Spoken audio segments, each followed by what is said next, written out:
Welcome once again to the Northern Kentucky Chamber's Workplace Safety live stream. We appreciate you joining us. Today, our guest is Stephen Jones, and we'll get to him in just a little bit. But first off, I'm Catherine Nero, and we want to thank, at the very top here, our title sponsor, Humana. So thank you for sharing this great information, and we want to thank Stephen Jones from the Labor Cabinet. Let me give you a quick bio so the folks watching can know exactly where you're coming from. Stephen Jones has been with the Kentucky Labor Cabinet since May of 2005, and his current position, the administrator of the Construction Partnership Program. He's responsible for developing new partnerships in the construction industry and helping them improve their safety and health programs. Steve is located in Frankfort in the Kentucky Labor Cabinet offices, where they oversee the state's OSHA program and Kentucky SAFE, which is the Education and Training branch of the Cabinet. Welcome, Stephen. We appreciate you coming. All right, let's start at the very beginning. You sound like you've got a lot of balls in the air with this job. Explain what your day-to-day is like and what you do. Okay, day-to-day, I'm working with a variety of different construction companies. So, like, they might call me in they have questions about standards, or maybe there's an alert, something that's going on, so I want to let them know what's up. Mm-hmm. A lot of times I'm actually out in the field visiting with these contractors, walking the site. For example, yesterday I was down in Lebanon, Kentucky. Last week I was in Meade County, Louisville, Lexington. So I'm all over parts of the state of Kentucky, and I bring a team with me. So we go out, we walk the site, we talk with the contractors, answer their questions, and just work with them to improve their safety and health program. And right here, we should mention, and you mentioned first off, that you get a lot of questions about OSHA versus compliance and the difference between what the two groups do. So explain that for us. Okay. In the most technical sense, the word OSHA is the federal program, and it means probably what you've always thought, compliance. OSHA shows up at your job site.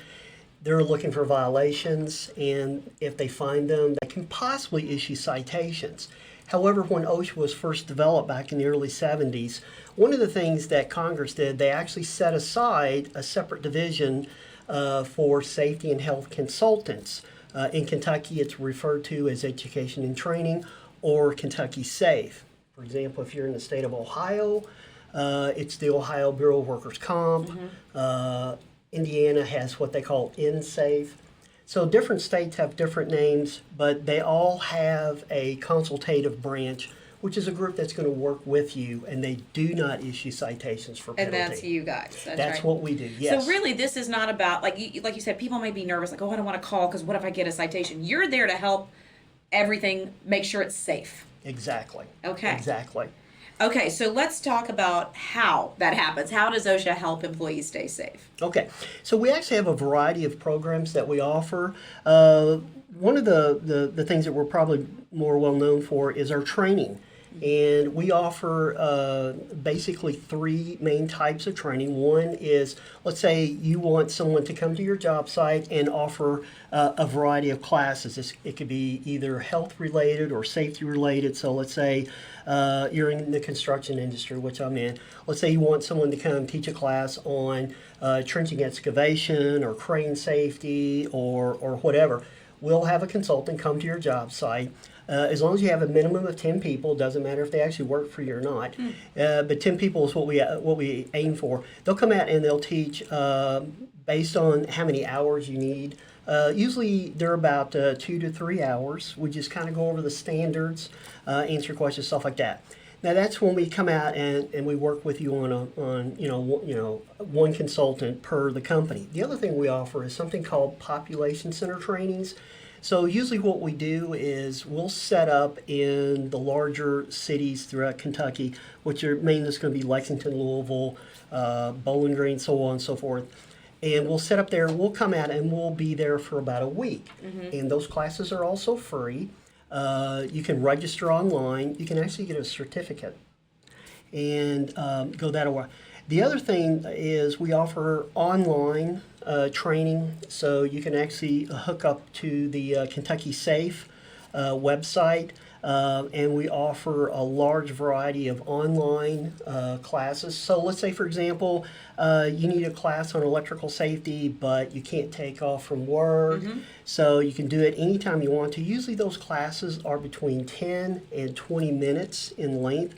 You can actually get a certificate from that. What a great opportunity. We keep talking about workforce and how, businesses need, this could set you apart from all the other people wanting jobs, knowing, hey, I've got these certificates for safety. Yeah, I mean, a lot of companies, when they're hiring people, they're saying, look, we need somebody who not only is experienced in the labor work we need, but we want someone that has knowledge of safety.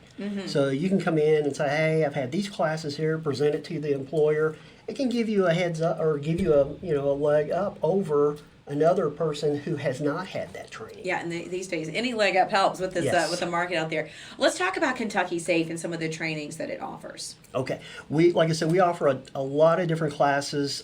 You can actually go onto our website, but like for example, accident investigation, aerial lifts, asbestos awareness, basic electrical safety in construction. We also refer to as 70E, which is a more advanced safety course.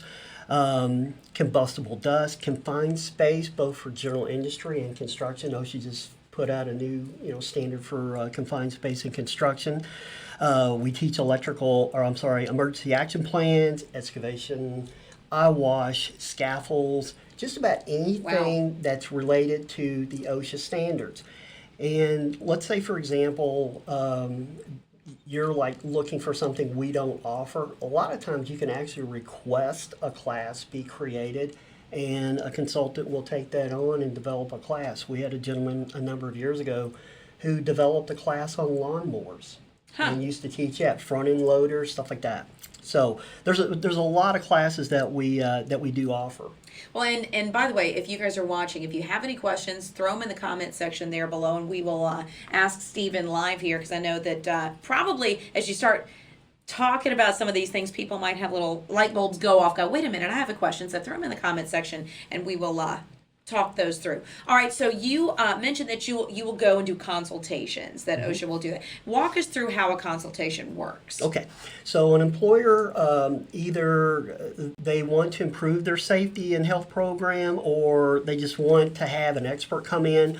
So what you would do is you would contact Kentucky Safe, and you can have either a safety consultant or a health consultant, or actually both come to your job site. And so basically what would happen is a consultant comes to your job site, they do an opening conference, so they sit down and they explain what the employer's rights and responsibilities are, let them know, hey, we're not there to issue citations for penalty.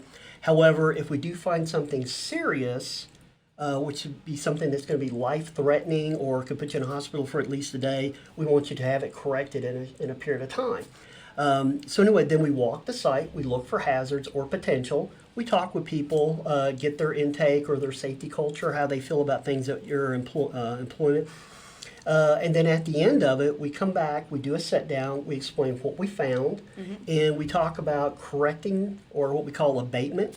And then the consultant will come back to the office, and they'll send you a report that includes everything that they found, and they'll also, sometimes they'll put in there how to correct it. And then if the employer has any questions or anything, they can still contact us and work with us. Now, while that consultation is going on, compliance cannot enter on a scheduled inspection. There's actually roughly 4 ways compliance can come to your job site. One is imminent danger. Let's say they see someone that they consider, let's say, a fall off of a roof. You fall off a roof, there's a good chance you're going to the hospital, or you could possibly die. That's an imminent danger. Or inside of an open trench that's not protected, compliance can open an inspection immediately. They can also come in on if there's been a hospitalization or a fatality. They can also come in if there's a complaint or a referral. And in those situations, then consultation has to back out. But they also have something called scheduled inspection, which basically means your name got pulled out of the hat. Compliance is going to come in and they're going to do a wall-to-wall inspection. So in that situation, since the Division of Education and Training, or Kentucky SAFE, is already in there, compliance will back out on scheduled inspections and let you continue. Sometimes it'll continue where they won't come in for about a year. But it's a good program. It lets you know where you're at, safety and health-wise. Oh, sure. And it's free. That's amazing. I mean, it really is. Let's talk about those two arms, safety and health. What is when they go in for a consultation, let's start with safety. That's, I think, the more obvious one. Specifically, what are they looking for? Okay, when I was a safety consultant, I would come into a job site. I'm looking at your emergency action plans. If something goes south, how do you get your people either out of the building or protect them to protect other people? Electrical issues. For example, do you have devices that have open exposure where if a person touches it, they could be shocked or possibly electrocuted? So those are kind of the safety things. On construction sites, we're looking at trenching, we're looking at fall protection, cranes, those kinds of things. Health is going to be where they're going to come in and they want to know, what's the noise level like? What is the breathing? What's the air like? So they're going to come in and they're going to be doing a specialized type of approach where they're going to be doing sampling and so on and so forth. That's interesting. You don't think about those sorts of things going hand in hand, but yeah, absolutely. All right, so let's talk about if a company, you have a question? Oh, there's an online question. Jeremy tells us. What is your question over there? Online questions. So, does the federal OSHA have the same employer requirements that the state of Kentucky has? Well, you mean as regards to safety? We always go by this, what we call our golden rule. The employer is required to maintain a job site free from recognized hazards. It's also sometimes referred to as the general duty clause. And so, under federal OSHA, that's what they expect out of all of like in the state of Ohio, they have to maintain job sites free from those hazards. Same thing in the state of Kentucky. Now, there are some differences between the state of Kentucky and federal OSHA. For example, some of our standards go a little bit above and beyond what the feds want. For example, under steel erection in the state of Ohio, I believe on connectors, they can go up to 15 feet to 30 feet before they have to be tied off. State of Kentucky, it's 10 feet. So if you're a contractor from the state of Ohio and you come into Kentucky, you might have different rules. You might have some rules that affect you. And there's a few other little things that we have. We have to maintain all the Fed requirements. So let's say federal OSHA comes out with a new standard. We have to decide how we're going to adopt it or if we're going to make some changes to that. But we pretty much maintain all the federal So as long as you are in compliance in Kentucky, more than likely you are federally compliant as well. Exactly. But again, the states may have a little bit of a difference. But thank you for that question. So any other questions, throw them in there. We will be sure to answer them. So what you mentioned, companies being worried about, so I'm going to get issued a citation.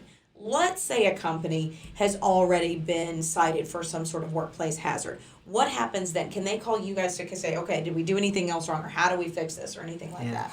Generally speaking, there's a fine line between consultation and compliance. However, there have been a few situations that, and it's kind of rare. Let's say, for example, the contractor can't figure out how to resolve this issue, how to come up with a feasible abatement. And what they would do is they would go through the Division of Compliance, and then through the legal team on the settlement, they would come up with a possible solution. I can remember one company down in the southern part of the state where there was an accident. Somebody ended up losing their life, and part of the abatement was that company would then turn to education and training and have them come in and work with them on a continual basis. It doesn't happen a lot, but it can happen. We were talking just before we went on, and I thought this was interesting for companies or even individuals who might be interested as to maybe how to compare themselves to others within the same industry or different industries. They can actually use your services as well. So kind of Yes. explain that as We we have a statistics branch, and basically what they do is they collect statistics, either accidents or injuries or whatever. Let's say compliance came in and issued citations, but let's say, for example, you work for a company, and I'm just going to throw this out. Let's say you're an electrical contractor, and you want to know what your DART rate is. Now that's a code word for folks that work in the safety branch. It means days away or restricted or transferred. Anyway, so you want to know how you compare to other industries. So you can call our statistics branch and you can say, hey, I work in this industry. I need to know how I compare to other industry. And they'll let you know, they'll give you the standard, the number to look for. And you can use that either to, let's say you're trying to bid on a job. If your DART rate is below the national average or the average even in the state of Kentucky, that's going to help you out when you bid for a job. So that's really a great opportunity there. We also have another question. What's our question, Jeremy? All right. This winter has been mild weather. In the past winters, it has been hard to keep our parking lots and sidewalks free of ice. Is this something I need to worry about for my employees' safe work environment? Yeah. Yes, most definitely. Because if your employees are walking through the parking lot and you have slips, trips, and falls, that's something that's going to affect your work comp rate more than with us. Now, in a situation like that, if you've had multiple injuries, someone calls in and makes a complaint, compliance could show up in that situation. However, the good thing is we've had mild winters, so... So far, fingers crossed. We're Yes. 29 days from spring. I just read that, so that's good stuff. In reading your bio, one of the things we said was that you're responsible for developing new partnerships in the industry. Tell us exactly what that means. Well, who are you partnering with? Okay. Generally speaking, what we're looking for is we're looking for projects that are going to last at least a year because they're going to have various types or various subcontractors show up. And that's kind of what we're looking for. We want to work with a wide variety of subcontractors. And the other thing is we usually, it's a dollar amount of about $15 million. It's not set in stone. I'll give you an example in a second here. But what we want to do is we want to work with contractors who have generally large projects. So what we'll do is let's say you call me up and say, hey, Steve, we've got a number of projects going on. They're going to last at least a year. We're looking at the $15 million. What I'll do is I'll write up what's known as an agreement, and it's not a contract, it's an agreement. And basically, you're allowing us to come to your job site on a quarterly basis. And so we've had a number of projects with a lot of companies where they liked the project we initially did, and then they'll contact with us to do additional ones. Now, I did say it doesn't have to be a year, and it doesn't have to meet the 15 million. We had a project at the Corvette Museum a few years ago when they had the sinkhole. So we were going out there on a quarterly basis. The project didn't last a year, and it didn't meet the 15 million. But it was something that was so different. It was a very interesting project.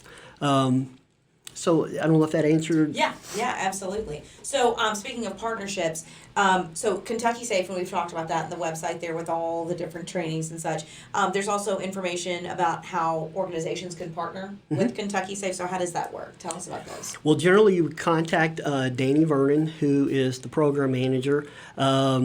He runs the program. He oversees the SHARPS program, the VPP, and my program, the CPP.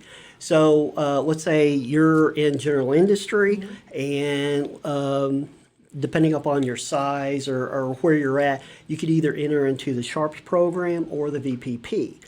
Now, in the VPP program, we're a little different than other states. We will work with companies for a period of years. We've actually had some go as far as 10 years. So basically what's going on is we do an initial assessment. We come to the site, look at hazards, let the company know. We do interviews with just about everybody at that plant because we want to know your safety and health culture because we want to improve that. And then we actually teach those workers what to look for and how to correct those issues. CPP, we're kind of already mentioned it, but we're a little bit different. We come out on a quarterly basis, walk the site, stuff like that. So if you're interested in those partnerships, Danny Vernon would be the person you could send an email to or call. As far as the trainings, and that's all through Kentucky Safe, that website there. Can anybody take these? Like, is there any, like, you've got to be a member of this or working on a site here? Absolutely. In fact, we've actually had people from other states will log in. You were talking about the online classes. Right. They'll log in. They'll go through those modules and sometimes get a certificate. Learning is learning, right? Exactly. Education is there. So we've got one more on. Jeremy, what do we got? So, in your experience with the state, what is the most common workman's comp incident or OSHA violations? And I just had another one come through if you're done answering that. The most common violation is, oddly enough, it's electrical. We get a lot of training on electrical violations, so it's one of those things where people commonly will misuse electrical devices. Like, I remember, like, when I was a safety consultant, roughly 80% of the things I would find were electrical in nature. Like simple things or something that could be like a huge, big problem? Well, with electrical, we all kind of look at it like, well, you can get shocked or you can get electrocuted. Electrocuted means you're dead. Yeah. But like the most common thing I would see, like on construction sites, you have these things called junction boxes or J boxes, or we call them knockouts, which is that metal box that has little rings on it.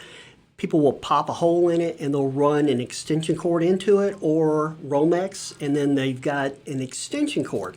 Those things are highly dangerous because if you think about it, you got electricity going into that box. What if the conductors get loose and touch the box? You touch it, you're probably going to get shocked. And if you can get shocked, sometimes you can get electrocuted. Another thing is surge protectors. Everyone has surge protectors in their home. They're designed for low wattage devices like TVs, lights, radio, stuff like that. But there's been times where we'll see people hooking up their equipment to it, and you're pulling a large amount of electricity through that. You can catch it on fire, or it can melt, or whatever. But those are kind of what we like to refer to as low-hanging fruit. Gotcha. So. Gotcha. One more question, Jeremy? So, if OSHA comes to my company because of an employee complaint, what can I expect to happen? Okay. Generally, what's going to happen is the compliance officer will sit down with you, and they're going to do what we refer to as an opening conference. They're going to explain why they're there, and they're going to want to go to that area where the complaint originated from.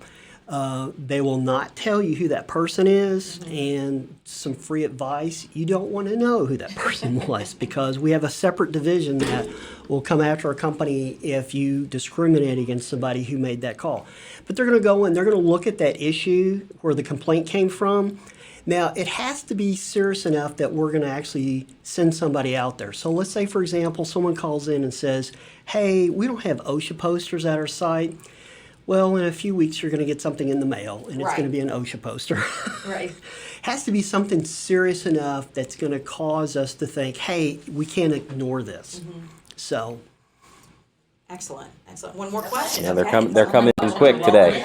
So, do I have to show my workers' compensation insurance broker my OSHA 500 annual report? technically not. When the compliance officer shows up, they're there for a specific reason. And your workers' comp is kind of a general, or I'm sorry, it's a different program, if that makes sense. OSHA 500 cards, those are the authorization to teach construction safety courses. Let's say there's a complaint about someone says, hey, I didn't get adequate training in this area. Compliance officer shows up. You might want to show them that card, but they're going to be looking more for, was there a violation of the standard? Gotcha. Good. All the questions answered. So if people have more questions, where can they go? Websites, phone numbers, those sorts of things. Okay, the Kentucky Safe has, we've got a website. You can go there and you can actually ask questions, or you can be referred to whoever runs whatever specific program that's listed. You can, like for example, if you want to go to the health consultation, Susan Montgomery is our program manager.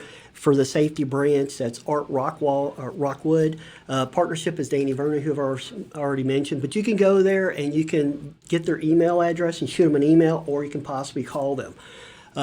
So you've got a variety of things that you can do. Excellent, excellent. Well, thank you so much, Stephen Jones from the Kentucky Labor Cabinet. We appreciate you joining us, and hopefully all your questions have been answered as well. Thank you once again for joining us here on the Workplace Safety live stream. We want to thank once again our title sponsor, Humana, Jeremy Schrand, running the show over here, grabbing those online questions like nobody's business. And we hope you'll join us next month for more workplace safety training.